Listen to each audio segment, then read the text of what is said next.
Bonjour, donc nous nous retrouvons pour une autre méthode pour déterminer l'équation cartésienne d'une droite à partir toujours de la donnée d'un point, le point A de coordonnées 2, 3, et un vecteur directeur U pour coordonnées 1, 2. Donc ici, on va utiliser une autre méthode que celle de la démonstration. On va utiliser que, en fait, on sait que l'équation cartésienne d'une droite, elle est du type AX plus BY plus C égale 0. Et on sait que moins B et A, c'est un vecteur directeur de votre droite. Donc à partir de là, on va pouvoir déterminer les coefficients A et B de la droite, puisqu'on connaît un vecteur directeur. 1, 2. 1, 2, c'est le vecteur directeur. Donc on sait que, du coup, 2, ça va être égal à A. Donc on sait déjà que dans l'équation cartésienne, A, ça va faire 2. C'est pour ça que, déjà, on sait que ce n'est pas AX, c'est 2X. Ensuite, on sait que 1, ça correspond à moins B. Alors faites bien attention au moins.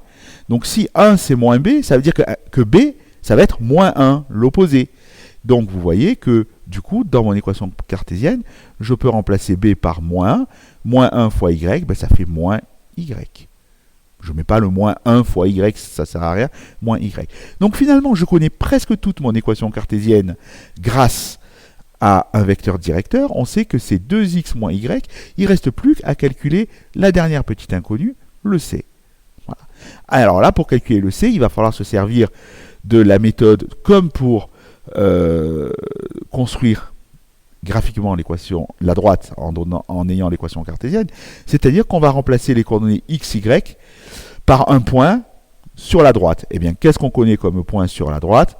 On sait que le point de coordonnées 2, 3, il est sur la droite.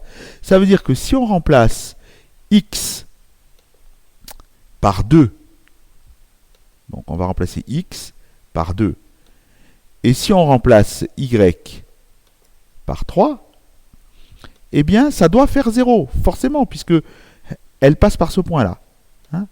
Voilà. Donc, à partir de là, on va recopier cette équation en remplaçant x par 2. Alors, ça donne 2 fois 2. Du coup, je remplace x par 2. Moins y, je remplace par 3. Ça fait 3.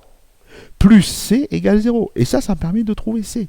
Ça va faire 2 fois 2, 4. 4 moins 3, ça fait 1. 1 plus c égale 0. En soustrayant 1, ça me donne bien c égale moins 1. Voilà. Donc, j'ai trouvé c égale moins 1, du coup j'ai plus qu'à remplacer c par moins 1, et j'ai l'équation cartésienne. On voit que ça va peut-être un petit peu plus vite que la méthode du petit a, mais en fait les deux méthodes sont justes, et il faut connaître les deux méthodes. Voilà, c'est tout pour ce tutoriel.